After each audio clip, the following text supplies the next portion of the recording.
So today we'll talk about lipids. So when we talk about lipid, you know, the one thing we understand is lipid is insoluble. So whenever we talk about lipid, it is insoluble in water. So whatever, when we talk about lipid, what first thing we need to understand, the lipid that is present in, everybody understand lipid means fat. You already know fat. What is fat? Fat is present in the adipose tissue. So we will today describe about the lipid. So in lipid, actually, we are going to have 13 class. And this is all class we are going to talk in cardiovascular system. So we'll start from here, right from here. We'll first talk about the chemistry of lipid, chemistry and function of lipids in these three classes. First, in today's class, we will talk about function, chemistry, and classification. Then we'll talk about sphingolipidosis, phospholipid. So these are these three classes, coming classes. We will talk chemistry of lipid. Then we'll talk about lipid metabolism, and then transport. And then we will talk about cholesterol and bile synthesis. So see, we will not talk about this digestion here. Okay, digestion part we will not talk about this. But after digestion happens, so lipid will go into your blood circulation, and then blood circulation through this transport system, lipid will be transported. So this we will talk later. At last, we will talk about lipid transport. And then here, first we will talk about this lipid composition of the adipose tissue that is present in this adipose tissue, the lipid composition, and the lipid composition that is present in the membrane. We will talk about this composition of lipid first. Then this lipid, how this lipid is metabolized inside cell. We will talk about the lipid metabolism and how does this lipid provide fuel to your body. We will talk about that. And then we will talk about at last cholesterol. So you have to understand whole thing. If you have a broad picture, you will have more confidence in studying and you will have more satisfaction when you study lipids. So lipid function, chemistry, and then classification. So this is our first class. What is the function of lipid? You can see the main categorically, we will divide this lipid into two class. You can see, you know, the lipid is part of adipose tissue. And in adipose tissue, lipid has a very important function. So actually in adipose tissue, these lipids are stored in the form of energy. Basically, this is a chemical form of energy. All lipids means energy. It is potential energy. So a lipid is energy. Lipid is stored in adipose tissue in the form to provide future energy during fasting or starvation condition. Now, it can be subdermal insulator, and it also provide cushion actually for this visceral organs. You see this visceral organs, there are lipid around this organ. So this provide the cushion around this very delicate visceral organs, around this intestine, around this lungs, liver. These are the visceral organs, kidneys. So around these organs, this provides cushion. So these are the three functions of adipose lipid. And you can see this membrane lipid are associated with vast array of functions. Myriads of functions are associated with this lipids. You can see biological membrane. These lipids are present in biological membrane. You can see myelin sheath. Without myelin sheath, you cannot expect yourself, you cannot expect the viability of your new nervous system. The nervous transduction can transfer of the signal in nervous system cannot happen if myelin sheath is not there. So this is a very important component of your nervous system. So lipid is a very important component of myelin sheath. And then signal transduction. In signal transduction, what does signal transduction mean? The cell, this is cell. And in cell, there is receptor. So on the receptor, what will happen? Hormone does not enter. For example, glucagon and insulin. These two, glucagon and insulin, cannot enter the cell. So what does it do? This glucagon and insulin binds this receptor here. Binds receptor. After binding receptor, this is hormones are called first messenger.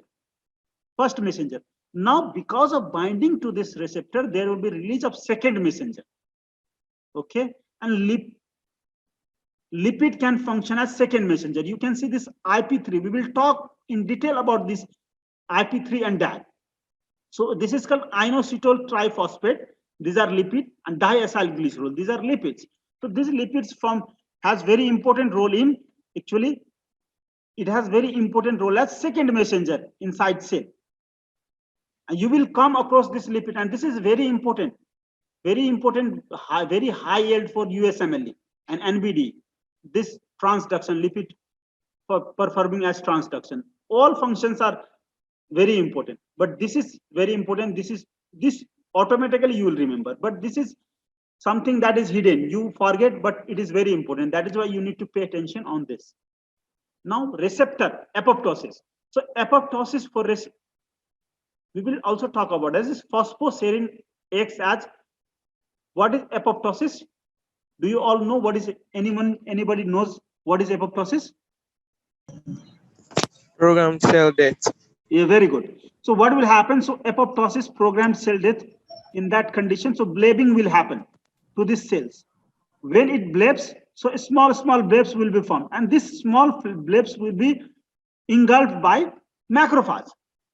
Okay, and this macrophage will engulf these small blebs of apoptosome, and through a very specific receptor, ligand for the receptor. Here, the receptors are there on the macrophage, and to this receptor, it will bind to this lipid, serine, phosphatidylserine, and after binding, it will engulf. So lipid helps in phagocytosis of apoptosome.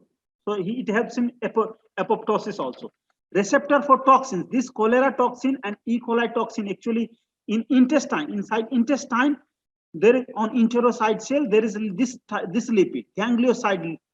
Through on that ganglioside, this toxin will bind. This is pentameric toxin. This toxin will bind, and it will cause enterocyte toxicity to your body and diarrhea. So it has here harmful function. It can function as a receptor for toxin. You will study this in microbiology. If you memorize this, and if you can tap this information, and if you can use in microbiology, that will be awesome. And that is what the significance of integration. You read one thing in biochemistry, you correlate that's the same thing in microbiology and pathology. And then this is also very important. Hormones, you can see all steroid hormones are nothing but lipid derived from cholesterol. You can see cortisol hormone, estrogen, testosterone, sex hormones, these are sex hormones, and aldosterone is mineralocorticoid. These all corticoid hormones, these are nothing but lipids. And prostaglandins, we have a class on prostaglandins. You can see, I will tell you, we have a class on prostaglandins. Here you can see ketone body and icosanoid is nothing but prostaglandins. So we will talk about this prostaglandins in our class. So this prostaglandin is nothing but fatty acid, is derived from fatty acid, 20 carbon fatty acid. That is why this 20 carbon is icosa. So this is derived from icosanoids. We will talk about it. And they have both normal function as a hormone, and also they have function as inflammatory mediators. Okay. So two types of function: normal function as local hormones, and then inflammatory functions. So you need to remember these all functions that are related to membrane. Actually, these fatty acid are present in membrane. From membrane, it will be lysed, and actually it will function as local hormone and as inflammatory mediators. Here, this is present in membrane of enterocyte, and this is also present in membrane. And here in membrane, it will function as receptor. Here, it is also present in membrane. An enzyme will actually remove from this, and it will come out of the membrane, and it will form as second messenger here, IP3 and diacylglycerol. Here also, it is present in myelin sheath. Is nothing but Schwann cell, holding of Schwann cell around nerve cell. So Schwann cell outside the central nervous system, in peripheral system, it is Schwann cell. In nervous system, it is oligodendrocytes. So you have to remember this myelin sheath is nothing but membrane with this type of lipid, and phospholipids always present in membrane. So we will, from the beginning only, we have classified, we have understood the function, because lipid is very, very important. Every cell, you have cell, whole body unit of your body is cell, and each cell, you can imagine how important is this lipid is. Each cell is made up of the cell membrane, and membrane is nothing but lipid bilayer. And within that lipid bilayer, proteins are embedded. So that is why this is the very, very important significance of your lipid. Lipid is present all around. You cannot live without lipid. This is the significance of the study of lipid. So we will classify this lipid from the beginning only. We will see which type of lipid are present in membrane and which type of lipid is present in adipocyte. From the beginning only, we will classify this lipid into two categories.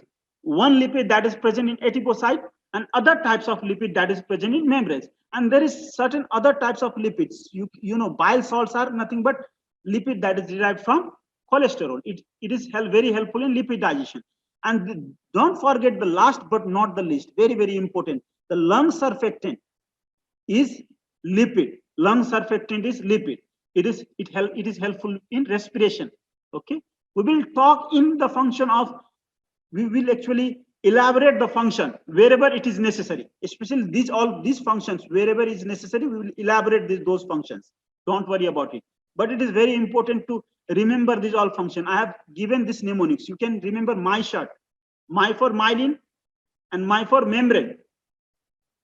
My and shirt, signal transduction S, H for hormone, I for inflammation, and then R4 to R4.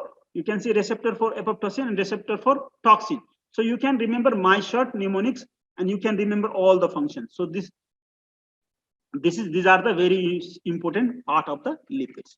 So we will, from the beginning, we will be classifying lipid into two parts. One type of lipid that is present in adipose tissue. The lipid that is present in adipose tissue are very simple in its chemistry.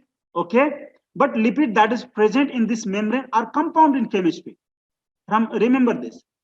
Lipid that are present in membrane, they are compound in its structure, but the lipid that are present in this adipose tissue that are simple in structure. So let's say this. You can see this three types of lipid here. Three types of lipid here. So you can this is not type of lipid. This is actually backbone of lipid. Okay, these are the backbone of lipid. So you can see two types of backbone. We will actually going to talk about two types of backbone in this class. So keep this cholesterol for later study. We will talk about cholesterol in a separate topic. We have separate two classes to talk on cholesterol.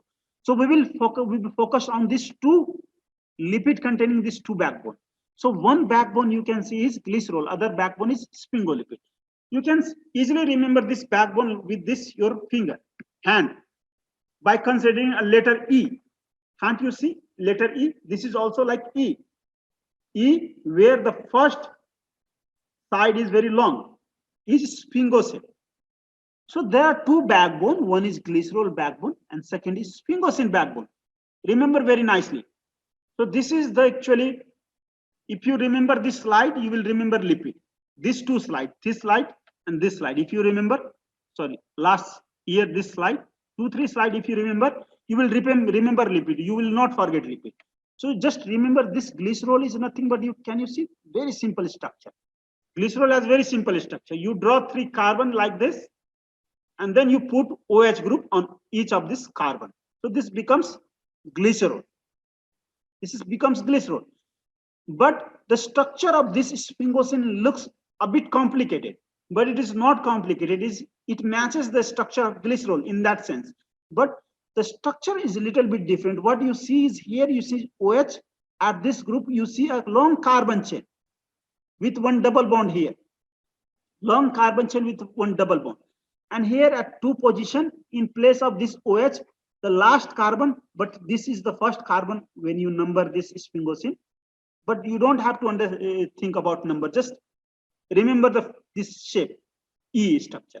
So this carbon has only last carbon here, according to it, has OH. In middle carbon, it has got NH2. That is the difference. So here all has OH, but here all does not have OH. And mark one thing, I have put different color for this carbon number 1 and carbon number 2. There is some reason. Because of that reason, I have put this different. Because this 2 carbon and this NH2 and OH, this is derived from an amino acid called serine. And this is derived from fatty acid. This is derived from acid. Which acid? Amino acid.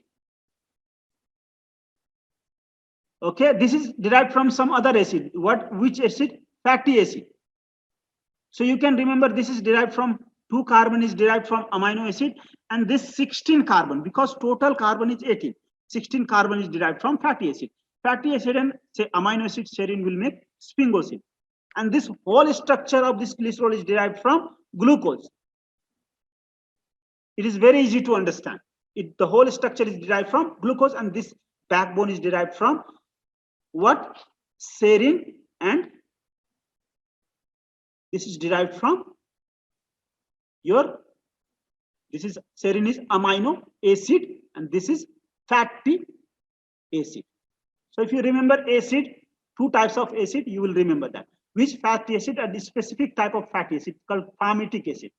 You know palm tree? Palmitic acid. So the acid name is derived from the palm tree itself. So palmitic acid and serine. So these 2 backbone you need to remember for the time being. Glycerol and sphingosine. Will you able to remember these 2 backbone? Yes. Yes, it is not difficult. It is very easy to remember this 2 structure. Okay, this is very easy, and that is why if you have to define this lipid, see lipid, we in glucose we studied, okay, polyhydroxyaldehyde or polyhydroxyketone are glucose, but you can see there are 3 backbone, 3 type of backbone. So that is why lipids are heterogeneous group of molecule, heterogeneous group of compound. Okay, that we see daily in day-to-day life, that are fat that is present in our adipose tissue, we feel, and then oils that we take every day in our diet, oils, and the steroids, these are steroids, waxes and related compounds, these are all lipid. They are more related by physical property. What physical property? They are insoluble in water. And this chemical property, how does this chemical property? They are related to fatty acid. I will tell you, fatty acid will be binding here. Fatty acid will be binding here. I will show you that fatty acid. So this is potentially related to fatty acid. So this is the definition. You can see from our understanding, you can derive the definition. These are heterogeneous group of compound. So this is, now you can see this glycerol. Glycerol is synthesized from glucose. The parent is glucose, and this is glycerol. You can see from glucose, glycerol is synthesized. The immediate precursor for glucose is dihydroxyacetone phosphate from glycolysis only. So this is also significance, one of the significance of glycolysis. I did not tell you during glycolysis. See, glycolysis only provides, in addition to providing energy, glycolysis also provides this glycerol. This is a very important concept. Glycolysis provides glycerol through dihydroxyacetone phosphate. And this is a very important question that is often asked. Which of the following compound will form glycerol? So dihydroxyacetone phosphate that is derived through glycolysis from this glucose will produce glycerol, will provide glycerol backbone, will provide a glycerol backbone in adipocyte and also in actually liver, both in adipocyte and liver. This glycerol will be provided from dihydroxyacetone phosphate. You can see this through this process, because dihydroxyacetone phosphate is this type of compound. O group is there. Acetone, dihydroxy, 2-hydroxy, and then acetone and phosphate. Because this is keto group, it has to be reduced. And this is glycerol. OH here also, I'll write glycerol here. OH here, and then OH here. So if you have to convert this dihydroxyacetone phosphate into glycerol, you have to reduce this part. And you can see here reduction by NADH here. And it is done by the enzyme that is actually reducing enzyme.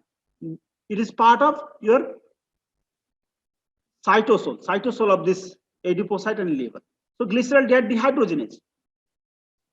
And this will actually reduce, and reduction will produce glycerol. So reduction of dihydroxyacetone phosphate, you don't need to memorize the enzyme name. Reduction of dihydroxyacetone phosphate produce glycerol. That is what you need to remember. Okay, and NAD is nothing but niacin. It is nothing but niacin.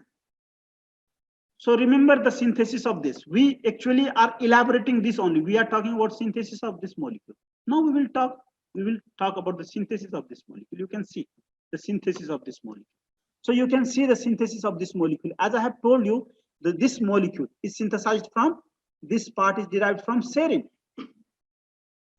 And this part, serine, this is an amino acid. And this is derived, this whole part is derived from fatty acid. Which fatty acid? Palmitic acid. You can see here, palmitoyl coenzyme A and this serine, these two fuse. And this fusion happens because of a very important vitamin.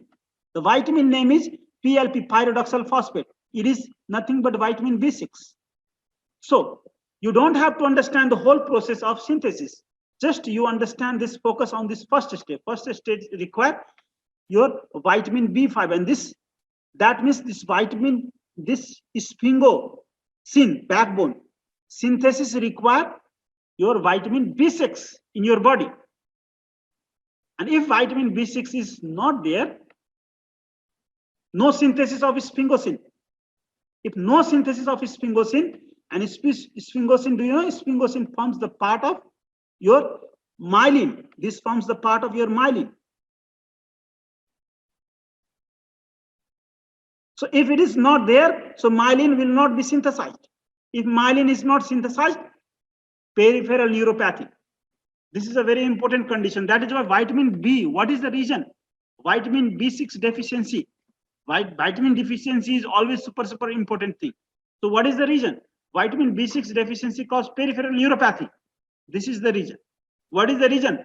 Even vitamin B3 also causes peripheral neuropathy, because vitamin B3 has very important role in lipid synthesis. Not only here, we will talk about other fatty acid synthesis also. There also vitamin B3 comes for lipid synthesis. So vitamin B6 deficiency causes peripheral neuropathy because PLP is required for sphingosine synthesis. This is a very important concept. So this is one of the very important concepts, and I will tell you, I will have to define this ceramide. There is one terminology called ceramide.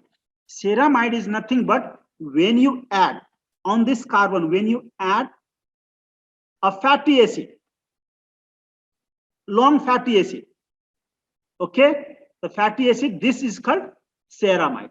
Remember the fatty acid like a snake. I'll tell you, remember a fatty acid like a snake, okay? So it is like a snake thing. Remember a fatty acid like a snake. So if you remember, imagine fatty acid like a snake, you will remember fatty acid. So there is a head of the snake. COOH group is head, and long chain fatty acid, long chain carbon, hydrocarbon. And this binds, fatty acid bind anywhere with the head, not with the tail. Okay, with the head it binds here. Fatty acid. This is called ceramide. How do you remember? You remember through a very simple trick. This is a serine amino acid, and when it with amino group it forms CO group. This is called amide bond. So sera plus amide. So ceramide. You can serine plus amide. You can call it ceramide, but spelling is SERS, not C. So ceramide is sphingosine plus fatty acid. Remember, ceramide is sphingosine plus fatty acid. So generally we use the terminology ceramide. Here you can see, though this seems very complicated, if you compare minutely, you will find the same. These two are same. I want you to remember things through this E.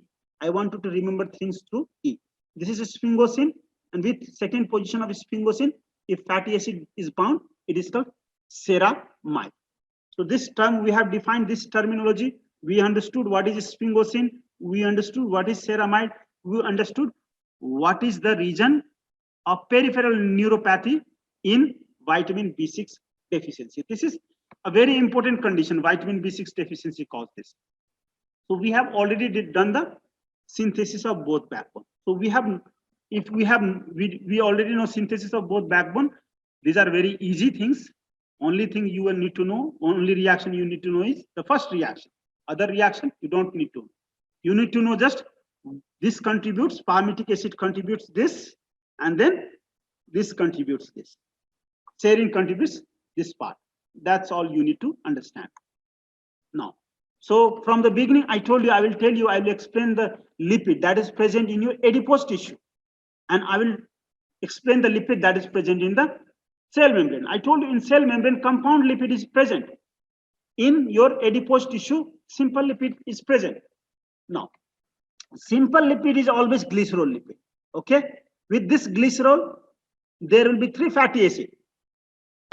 3 fatty acid. All have same thing. That is why this is called simple. Simple. All 3 carbon has fatty acid. That is why this is called simple. Now let's see, compare this simple with this compound. Can you compare this simple with the compound? Tell me. You guys hearing me? Yes. Yes. Yes, doctor. Okay, can you find any difference between these two? Simple and compound lipid? No. Just that last part. Yes, last part. See here. Can you see the difference now, everyone?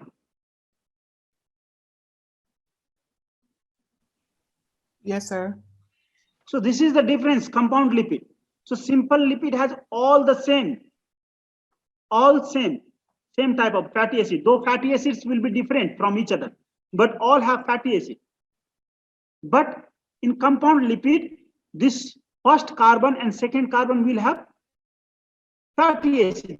Third carbon will have different thing. The third E, just remember this like this. So this two will have similar thing. The third will have a phosphate group and some other group attached to it. Phosphocholine, phosphoethanolamine, phospho something other with phosphate, some other group will be attached. Phosphoorganic group will be attached here. Like I have told it alcohol amine. This group, that is very soluble type of group will be attached here. Okay, these are very insoluble group. Fatty acid are very insoluble. And that is why this will stay in the lipid adipose tissue. And this is very soluble. And these two are insoluble. This is very soluble in water. Okay, and because of this property, it will make membrane. So you understood the difference between these two. Here, you can see these are called ester bond. When fatty acid and OH form the bond, these are ester bond. Ester bond is nothing but carbon, O, again carbon. This type of bond is called ester bond. With 2 carbon, O group, and with 1 carbon, O, like this. So this is ester bond. You can see ester bond here. So all these simple lipids have ester bond. And this simple lipid is called triacyl. You can see 1 acid, fatty acid, 2 fatty acid, 3 fatty acid. This is called triacyl. Because 3 fatty acid is there, triacyl. And 1 glycerol. And that is why this is called triacyl glycerol. In short, you can call it TAG. So all simple lipids are TAG. Simple lipids are TAG, triacyl glycerol. And the compound lipids have this diacyl plus phosphocholine at last, not triacyl. 2-acyl, 2 fatty acid, acid for acyl, fatty acid. So diacyl and then phosphoalcoholamine. We will describe this everything. We will talk in detail about this phospholipid. Okay, we will talk in detail about glycolipid. So don't worry, just remember. If you remember right now nicely, it will help you a lot. The thing will become very easy. We will actually elaborate these 2-3 slides throughout our lipid topic. This slide we have already described. We will elaborate this slide actually. This slide, we will elaborate this slide. So you can see, now can you compare this glycolipid and phospholipid together? Let's compare this glycolipid and phospholipid. What is the difference do you find in these two? Both are lipids that are present in membrane, compound lipids. What difference do you find in this and this?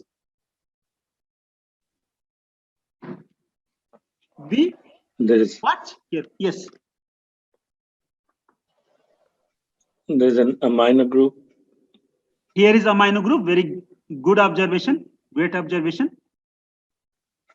Here is OH group. Glycosaccharide. Yes. So this backbone is which type of backbone?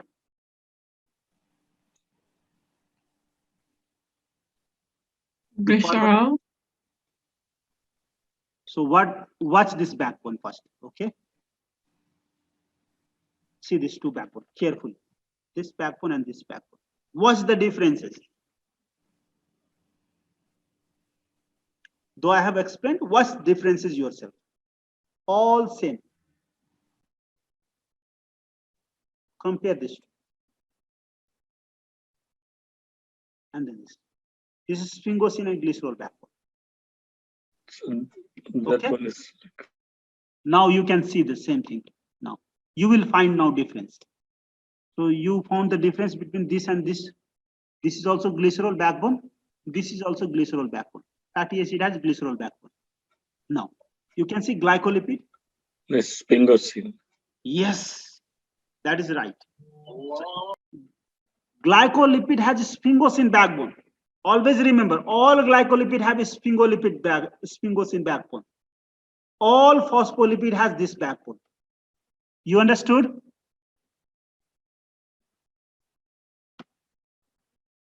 All phospholipids are, I will write one terminology, glycerolipid.